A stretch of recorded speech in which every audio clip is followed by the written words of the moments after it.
तो रूस यूक्रेन युद्ध से जुड़ी हर तस्वीर और जानकारी जी न्यूज लगातार आप तक पहुंचा रहा है। जो ताजा तस्वीरें आई हैं और यूक्रेन की पार्लियामेंट द्वारा ट्वीट की गई हैं, उनमें साफ तौर पर यह कहा जा रहा है कि एक बड़ा हमला, एक बड़ी रशियन स्ट्राइक की गई मिलिट्री बेस पर और साथ ही रिहायशी इलाकों को लगातार रूस निशाना बना रहा है। कई खास मेहमान हमारे साथ हैं, कर्नल अनुराग शुक्ला हमारे साथ हैं और साथ ही देखिए ये जो तस्वीर इस वक्त आप देख रहे हैं, कल शाम आई थी, ये कीव टीवी-टा की तस्वीर है और उसके बाद कितना ज्यादा नुकसान हुआ वो तस्वीर भी हमने आपको दिखाई है। फायर फाइटर्स के लिए कितने सारे चैलेंजेस हैं वो भी हम दिखा रहे हैं और यूक्रेन ये दावा कर रहा है कि इस अटैक में, ये बड़ा अटैक था और इस अटैक में सिविलियंस की भी मौत का दावा यूक्रेन द्वारा किया जा रहा है। हमारे साथ लेफ्टिनेंट जनरल राज कादियान भी लगातार हैं। लेफ्टिनेंट जनरल राज कादियान, मैं आपसे समझना चाहती हूँ, एक तरफ नेक्स्ट राउंड की बातचीत दोनों पक्षों के बीच और दूसरी तरफ ग्राउंड पर अगर बात की जाए तो हमले तेज हो रहे हैं, हमलों में किसी तरह का रिस्पाइट नहीं आ रहा, हम इनफैक्ट देख रहे हैं रशियन फोर्सेस और ज्यादा ऑफेंसिव पर हैं। ये बातचीत और ये लड़ाई दोनों को कैसे कनेक्ट करके देखा जाए इस वक्त? ये तो अक्सर होता है, बातचीत अच्छी बात है, लेकिन बातचीत में दूसरे पक्ष पर दबाव डालने के लिए लड़ाई भी जारी रहेगी। पुतिन लड़ाई नहीं रोकेगा। जब बातचीत चलेंगे, आज दूसरा दौर है, कुछ कामयाबी की शायद उम्मीद है या और दौर भी होते रहेंगे। रशिया मांगेगा कि कुछ सैंक्शन कम करी जाएं, उनका रूबल बिल्कुल नीचे चला गया, सारे कंज्यूमर गुड जो वेस्टर्न यूरोप से आती थी वो बंद हो गई, तो उनकी इकोनॉमी पर लोगों को तकलीफ़ें होंगी। दबाव रशिया पर भी आएगा, यूक्रेन पर तो पहले ही दबाव है। ये जो वीडियो और विजुअल दिखाए जा रहे हैं, जो आज पूरी दुनिया ड्राइंग रूम में बैठ के देख रही है, ये भी सारे सच्चे नहीं हैं। ये पहले भी खंडन हो चुका है कि एक दिखाई गई थी पूरी मल्टी स्टोरी बिल्डिंग पर मिसाइल का हमला, बिल्डिंग गिर गई थी, वो झूठा वीडियो बताया गया है। तो ये तो प्रोपेगेंडा वार चलती रहेगी। आजकल सारे टूल जो है, चाहे वो फाइनेंशियल हो, चाहे वो पब्लिसिटी हो, एप्पल ने भी बंद कर दिया, गूगल भी रशिया के खिलाफ है, डिज्नी भी रशिया के खिलाफ है। तो ये तो एक तरफा वार होती जा रही है। एक राय ये भी है जो ब्रिटिश के पेपर में भी आई है कि अमेरिका चाहता था रशिया यूक्रेन पर हमला करे। यूक्रेन तो एक अखाड़ा है, ये तो एक कंधा है, बंदूक तो अमेरिका के। वो चाहते हैं कि रशिया जो एक उभरती हुई शक्ति है उसको नीचे रखा जाए और ये एक तरीका था कि यूक्रेन पर हमला करने के लिए पुतिन को मजबूर किया जाए। पुतिन की डिमांड सिर्फ यही थी कि आप लिखित गारंटी दे दें कि यूक्रेन नेटो का मेंबर नहीं मिलेगा। वो नहीं चाहता कि वो नेटो का मेंबर बने। 3000 किलोमीटर लंबा लैंड बॉर्डर है यूक्रेन और रशिया का, 3500 किलोमीटर सी बॉर्डर है।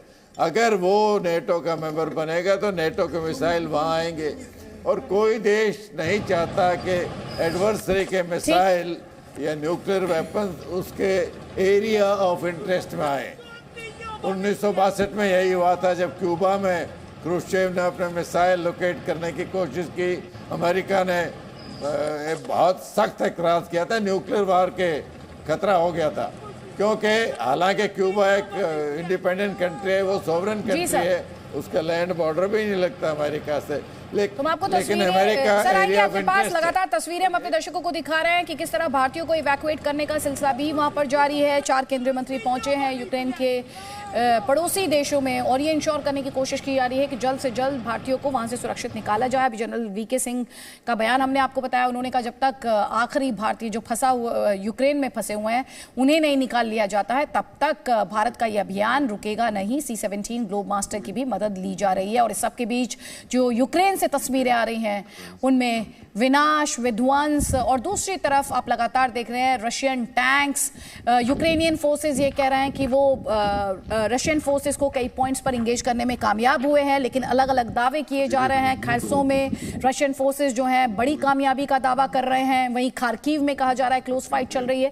तो ये तस्वीरें और इंफॉर्मेशन जो है वो लगातार आ रही है, जिसे आप ये भी कह सकते हैं कि दरअसल ये इंफॉर्मेशन वॉरफेयर है जो कि रशिया और यूक्रेन द्वारा अपने अपने नैरेटिव को आगे बढ़ाने की कोशिश की जा रही है। कर्नल अनुराग, ये 7th डे दोनों ही पक्षों की क्या स्ट्रैटेजी रहेगी?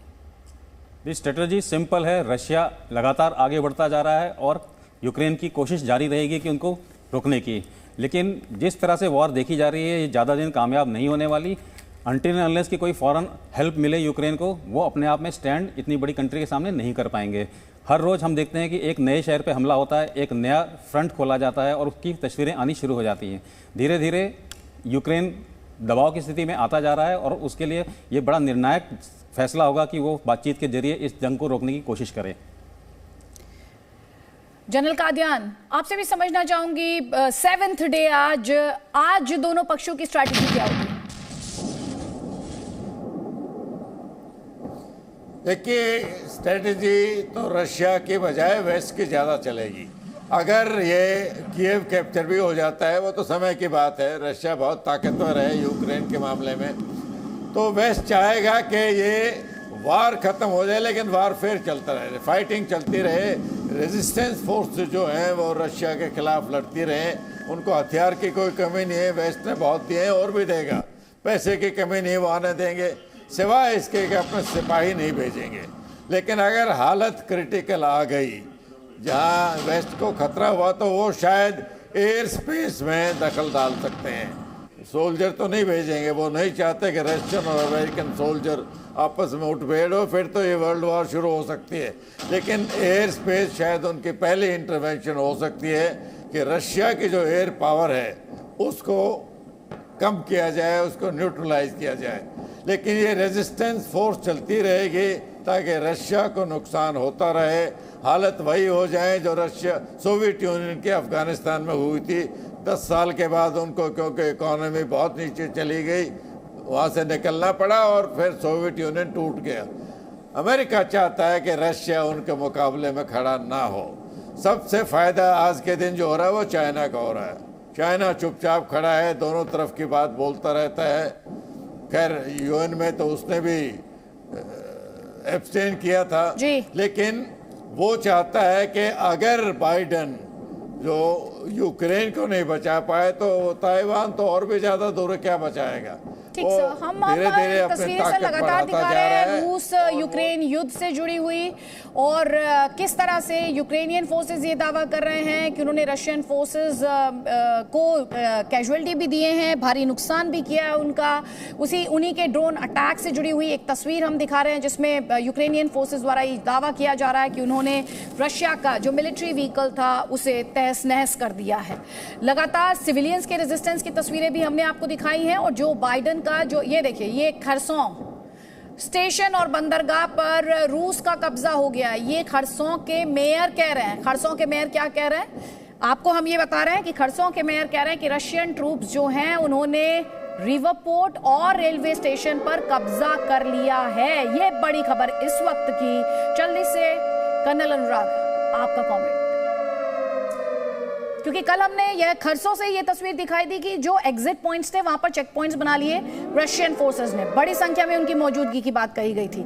और अब खुद खरसों के मेयर ये कह रहे हैं कि जो पोर्ट है और जो रेलवे स्टेशन है उस पर कब्जा कर लिया है रशियन फोर्सेस ने, रिवर पोर्ट और रेलवे स्टेशन।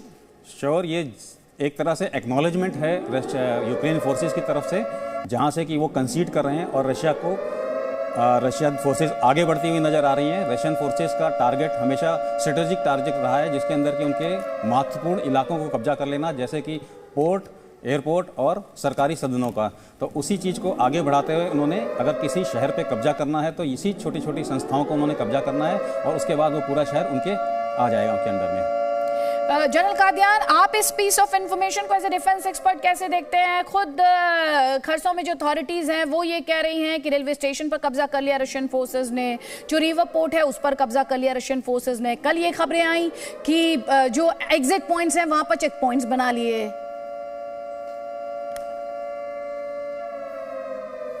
अदिति जी, जो हम देख रहे हैं, जो हम सुन रहे हैं, उसमें काफ़ी हद तक इंफॉर्मेशन वारफेयर शामिल है। ये इसकी पुष्टि नहीं की जा सकती कि रशिया ने कैप्चर किया है या नहीं किया है। ये बात ज़रूर है कि ज़्यादा प्रोपेगेंडा वेस्ट की तरफ से आ रहा है, क्योंकि उनका मीडिया की एक्सेस ज़्यादा है। जेलेंस्की तो खुद एक टेलीविज़न एक्टर थे, उनको क्या कहना है उसके अलावा कैसे कहना है वो बहुत ज़रूरी है, जिसमें वो माहिर हैं। कल भी उन्होंने यूरोपियन समुदाय को जब एड्रेस किया, बहुत तालियां लोग खड़े हो गए थे बजाने के लिए। उन्होंने कहा कि हम अपने सुरक्षा और सॉवरेनिटी के लिए लड़ रहे हैं, तो उनको पता है क्या कहना है। तो प्रोपेगेंडा बाहर है, रशिया कैप्चर करेगा, रशिया हावी होगा, इसमें शक नहीं होना चाहिए। उनकी आर्मी अगर 1 to 1 देखा जाए तो यूक्रेन के मुकाबले बहुत मजबूत है, और पुतिन बड़े स्ट्रॉन्ग लीडर हैं, वो पीछे हटने वाले नहीं हैं। ऐसे लीडर के सोच में रिवर्स गियर नहीं होता है। ये बेशक मांगते रहे कि वो सीज फायर हो, वापस चला जाए, मैं नहीं समझता पुतिन वापस जाने वाला है। ये सब सोच के उसने सैंक्शन का भी उसको पता था। बाइडेन तो कई हफ्तों से कह रहे हैं कि अगर रशिया कुछ करेगा तो सैंक्शन लगेंगे, उसके लिए वो तैयार भी था कुछ हद तक। हाँ, इतनी सख्ती से लगेंगे शायद उसको अंदाजा नहीं होगा, तो लेकिन ये लड़ाई अभी चलेगी। जो बाइडेन कह रहे हैं कि मिसकैलकुलेट किया रशियन प्रेसिडेंट व्लादिमीर पुतिन ने। चैनल कादियान, आप भी कह रहे हैं कि रशिया ने कहीं ना कहीं मिसकैलकुलेशन कर लिया यूक्रेनियन फोर्सेस के रेजिस्टेंस को लेकर और इकोनॉमिक सैंक्शंस को लेकर। Presenting B News app available on Google Play and App Store. Download it now.